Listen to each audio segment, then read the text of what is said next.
hearing will come to order. I'd like to thank all of our witnesses for participating today, and I'd like to especially thank my friend and colleague, Ranking Member Thom Tillis, and his staff for working with us on such a collaborative basis to put this hearing together. Welcome back from Vilnius. Senator Tillis was over at the NATO summit, and I'm thrilled he's able to join us, and we're able to do this hearing today. This is our second hearing in as many months on the intersection of artificial intelligence and intellectual property law and policy. You and your team have been great partners in pursuing this. If you will indulge me for a moment, Senator, before I proceed with my remarks, I'd like to ask that we play just a little clip of something to frame the challenges of this topic. Made with the permission of all the relevant rights holders.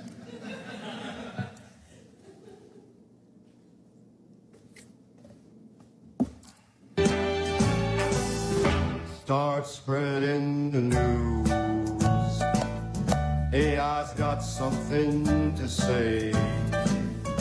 It's coding it its own way, learning the rules today. These digital minds, they're making the headlines, creating new sounds and rhymes in a world where tech combines.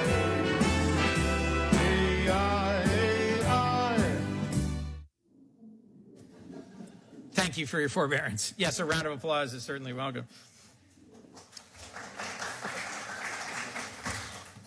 My team actually produced a version of that where it is a duet between me and Frank Sinatra, but my voice came out so horribly flat, I didn't want to impose that on any of you. Thank you, Mr. Chair, for your judgment.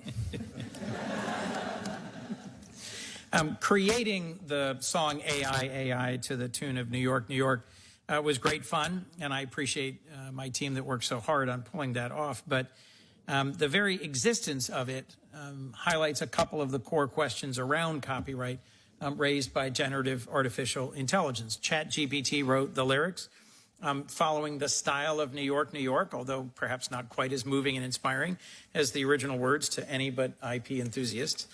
Another generative AI tool was used to take Mr. Sinatra's recorded songs and his voice and his phrasing and his style and set that to music. So a couple of those core questions. Did ChatGPT infringe the copyright on New York, New York when it drafted lyrics representing its lyrical style? What about the AI tool that set those lyrics to music? Did either that tool or did I run afoul of Mr. Sinatra's rights by mimicking his voice? In my case, no, because we got specific approval. Or did I just use AI tools to enhance my own creativity? And if so, should this newly created song be entitled to copyright protection? These are just a few of the questions I hope we'll explore with our panel of talented and insightful witnesses as we consider the impact of artificial intelligence on copyright law and policy and the creative community. As we all know, AI is rapidly developing. Generative AI tools have brought many new people into the creative fold and have opened new avenues for innovation. People who may not have ever considered themselves creatives are now using these tools to produce new works of art. Artists themselves have used AI tools to enhance their own creativity. Paul McCartney recently made headlines announcing that AI helped create the very last Beatles song 50 years after the band broke up. As I've previewed, AI creates new copyright law issues, including whether using copyrighted content to train AI models is copyright infringement, whether AI-generated content should be given copyright protection, and many more. These questions are working their way through the courts. How the courts decide them and the decisions we make here in the Senate and in Congress about how to respect and reinforce existing copyright protections and works will have significant consequences, not just for the creative community, but our overall competitiveness as a country. While generative AI models are trained on copyrighted content, IP considerations haven't been included or sufficiently considered in proposed IP regulatory frameworks here in the U.S. In contrast, some of our competitors recognize IP policy as an important tool. The EU is currently planning to require AI companies to publish the copyrighted materials used in training models. The UK provides copyright protection for computer-generated works. These are just some initial concerns, and I think there are initial steps that we can take to ensure sustained U.S. leadership on artificial intelligence. First, it's critical to include IP considerations in any regulatory framework for artificial intelligence and to give our Copyright Office in this framework a seat at the table. We should also consider whether changes to our copyright laws or whole new protections like a federal right of publicity may be necessary to strike the right balance between creators' rights and AI's ability to enhance innovation and creativity. I'm excited to explore these issues today. We've got a great panel and great partner and great members of the committee.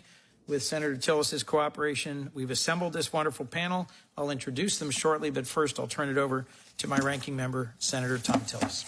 Thank you, Mr. Chairman, and thanks for everyone here. It's great to see the number of participants in the audience. It's even more amazing to see an equal number who would like to get in here. Who says AI and IP can't be sexy? But, you know, in all seriousness, I appreciate that we're having another hearing on the opportunity to highlight the importance of intellectual property when it comes to emerging technologies, and today we're talking about AI. During our last hearing, we really discussed the impact of AI on a patent context, which explored ideas such as whether or not AI can be considered an inventor, and it cannot, and hopefully it will not in the future. But while many of these issues we discussed in the last hearing were perspective, the creative community is experiencing immediate and acute challenges due to the impact of generative AI in a copyright context. Strong, reliable, predictable IP rights are paramount to incentivizing U.S. innovation and creativity. It's this innovation and creativity that fuels growth of our country's prosperity and drives enormous economic growth. In fact, core copyright industries added $1.8 trillion of value to U.S. GDP, accounting for almost 8% of the U.S. economy. These copyright industries also employ 9.6 million American workers. The sales of major U.S. copyright products overseas in markets also constitute $230 billion and outpaced exports of other major U.S. industries. Advances in generative AI have raised new questions regarding how copyright principles such as authorship, infringement, and fair use will apply to content created or used by AI. We must not only consider how our current IP laws apply to the field of generative AI, but also what changes, if any, may be necessary to incentivize future AI innovators and creators. So, Chairman Coons, I'm happy to have this committee. I'll submit the remainder of my statement for the record. But for those of you who have watched our committee over the past several Congresses, where either Senator Coons and I were in ranking member or chairmanship, I think, if anything, I hope people understand that we're very thorough and we're very persistent in our approach, and we're inclusive. I've told everyone on this issue, whichever end of the spectrum you are, if you're at the table in the work groups, we're going to find a reasonable solution and compromises. If you're outside of the work group process and you're just taking shots at it, you may find yourself on the table from my perspective. So we encourage you to get to the table and make what we're doing better. The reason why I think it's so important, and I'm glad the IP subcommittee is leading on this in terms of formal hearings with the focus on potentially drafting legislation, is I think we run the risk of some in Congress who think AI is bad, that it's a threat to the future. I'm not in that camp. I think that AI is good. It's something that I first developed expertise in back in the late 80s and have followed it ever since. It's a matter of getting the regulatory construct, the intellectual property constructs, all the other underlying policies that you need when a new, I think, positive, in a positive term, disruptive technology hits the field. So the reason that we need to move forward, address potential concerns, is precisely because I want the United States to lead in innovation, and so much innovation is going to be premised on properly exploiting the capabilities responsibly, and that's what I hope we we learn in this hearing and subsequent hearings and work groups. So thank you all for being here, and thank you, Mr. Chair, for having the hearing. Thank you, Senator Tillis. I'm now going to turn to our witness panel. Today, we welcome 5 witnesses to testify about the intersection of artificial intelligence and copyright law. Our first witness is Mr. Ben Brooks, Head of Public Policy at Stability AI, a company that develops a range of AI models that help users generate images, text, audio, and video. Next, we have Dana Rao, Executive VP, General Counsel, and Chief Trust Officer at Adobe. I'd like to be Chief Trust Officer in the United States. They don't have titles like that. Mr. Rao leads Adobe's legal, security, and policy organization, including Adobe's Content Authenticity Initiative, which promotes transparency principles around the use of AI. Next, we have Professor Matthew Saag, a professor of law and artificial intelligence, machine learning, and data science at Emory University School of Law. Professor Saag is a leading U.S. authority on the fair use doctrine in copyright law and its implications for researchers in text data mining, machine learning, and AI. Next, we'll hear from Carla Ortiz, an artist, a concept artist, illustrator, and fine artist who has worked on a variety of well-known and widely enjoyed projects, including Jurassic World, Black Panther, Loki, and she is most famous for designing, in my assessment at least, for designing Doctor Strange for Marvel's first Doctor Strange film. Welcome. Last but certainly not least, we have Jeffrey Harlston, General Counsel and Executive VP of Business and Legal Affairs for Universal Music Group. Mr. Harlston is responsible for overseeing business transactions, contracts, litigation for all of Universal Music Group's worldwide operations in more than 60 countries. After I swear all of you in, each of you will have 5 minutes to make an opening statement. We'll then proceed to questioning. Each senator, depending on attendance, questioning, and time, will have a first round of 5 minutes. We may well have a second round of 5 minutes, and we may be the only 2 left for a third round of 5 minutes, but we'll see. So could all the witnesses please stand to be sworn in? Please raise your right hand. Do you swear or affirm that the testimony you're about to give before this committee will be the truth, the whole truth, and nothing but the truth, so help you God? Thank you. Mr. Brooks, you may proceed with your opening statement. Thank you, Chair Coons and Ranking Member Tillis, for the opportunity to testify today.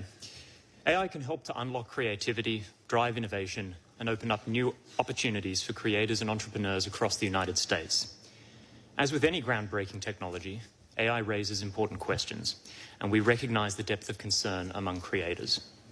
While we don't have all the answers, we're committed to an open and constructive dialogue, and we're actively working to address emerging concerns through new technology, standards, and good practices. At Stability AI, our goal is to unlock humanity's potential with AI technology. We develop a range of AI models. These models are essentially software programs that can help a user to create new content. Our flagship model, Stable Diffusion, can take plain language instructions from a user and help to produce a new image.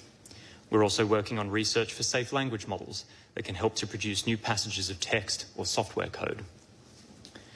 AI is a tool that can help to accelerate the creative process. In our written testimony, we shared examples of how Broadway designers, architects, photographers, and researchers are using our models to boost their productivity, experiment with new concepts, or even study new approaches to diagnosing complex medical disorders.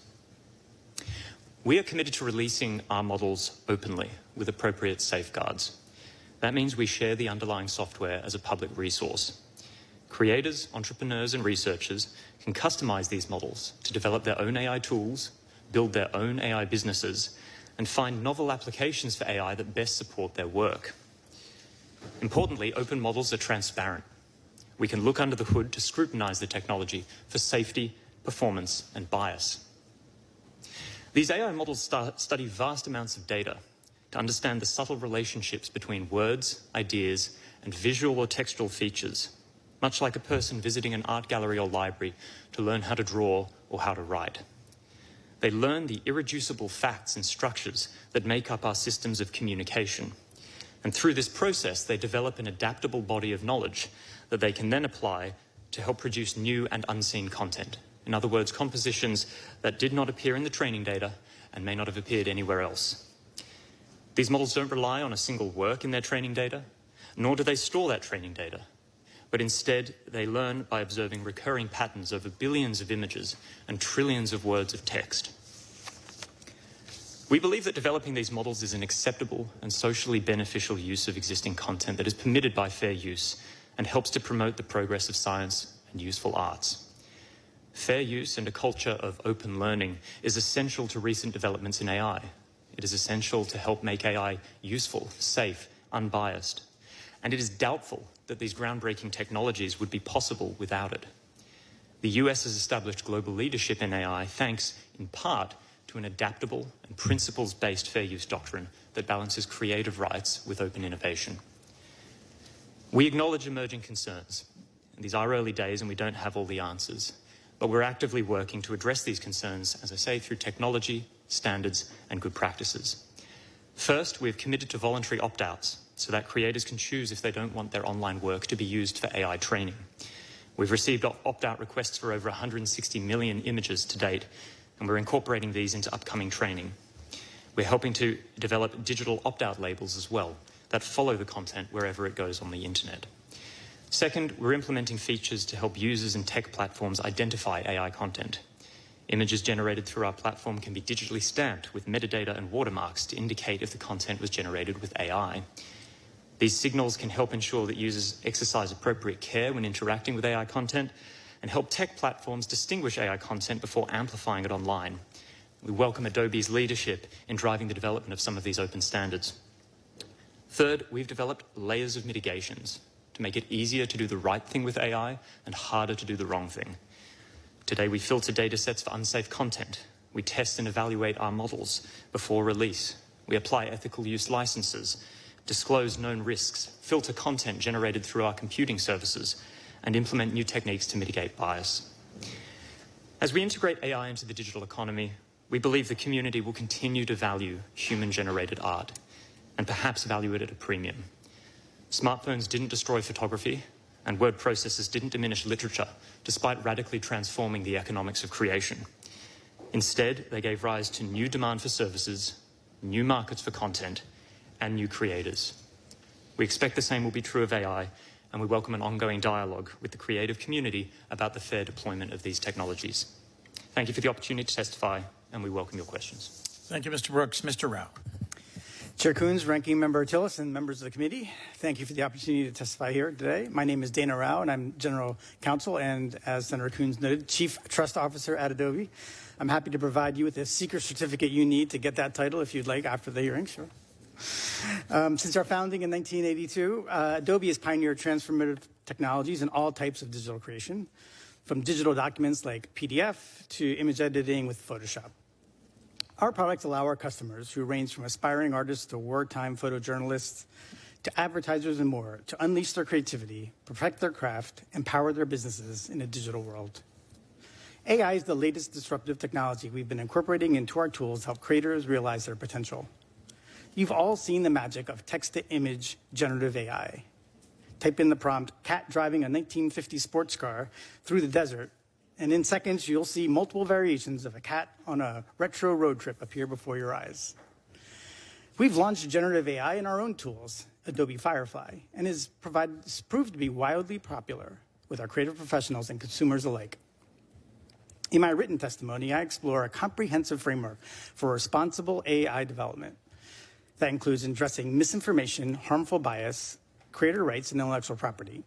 Today, given Adobe's focus on our millions of creative customers and our leadership in AI, I'll focus on how the United States can continue to lead the world in AI development by both supporting the access to data that AI requires and strengthening creator rights. The question of data access is critical for the development of AI because AI is only as powerful and as good as the data on which it is trained. Like the human brain, AI learns from the information you give it. In the AI's case, the data it's trained on. Training on a larger data set can help ensure your results are more accurate because the AI has more facts to learn from. A larger data set will also help the AI avoid perpetuating harmful biases in its results by giving it a wider breadth of experiences from which it can build its understanding of the world. More data means better answers and fewer biases. Given those technical realities, the United States and governments should support access to data to ensure that AI innovation can flourish accurately and responsibly. However, one of the most important implications of AI's need for data is the impact on copyright and creators' rights. There are many outstanding questions in this space, including whether creating an AI model, which is a software program, from a set of images is a permitted fair use, and whether that analysis changes if the output of that AI model creates an image that is substantially similar to an image on which it is trained. These questions will certainly be addressed by courts and perhaps Congress, and we are prepared to help assist in those discussions. Adobe recognized the potential impact of AI on creators and society, and we've taken several steps. First, we trained our own generative AI tool, Adobe Firefly, only on licensed images from our Adobe Stock collection, which is a stock photography collection, openly licensed content, and works that are in the public domain where the copyright is expired. This approach supports creators and customers by training on a data set that is designed to be commercially safe. In addition, we're advocating for other steps we can all take to strengthen creator rights. First, we believe creators should be able to attach a do not train tag to their work. With industry and government support, we can ensure AI data crawlers will read and respect this tag, giving creators the option to keep their data out of AI training data sets. Second, creators using AI tools want to ensure they can obtain copyright protection over their work in this new era of AI-assisted digital creation. An AI output alone may not receive copyright protection, but we believe the combination of human expression and AI expression will and should. Content editing tools should enable creators to obtain a copyright by allowing them to distinguish the AI work from the human work. In my written testimony, I discuss our open standards-based technology, Content Credentials, which can help enable both of these creator protections. Finally, even though Adobe has trained its AI on permitted work, we understand the concern that an artist can be economically dispossessed by an AI trained on their work that generates art in their style, in the Frank Sinatra example you gave. We believe artists should be protected against this type of economic harm, and we propose Congress establish a new federal anti-impersonation right that would give artists a right to enforce against someone intentionally attempting to impersonate their style or likeness. Holding people accountable who misuse AI tools is a solution we believe goes to the heart of some of the issues our customers have. And this new right would help address that concern. The United States has led the world through technological transformations in the past, and we have all learned it is important to be proactively responsible about the impact of these technologies. Pairing innovation with responsible innovation will ensure that AI ultimately becomes a transformative and true benefit to our society. Thank you, Chair Coons, Ranking Member Tillis, and members of the committee.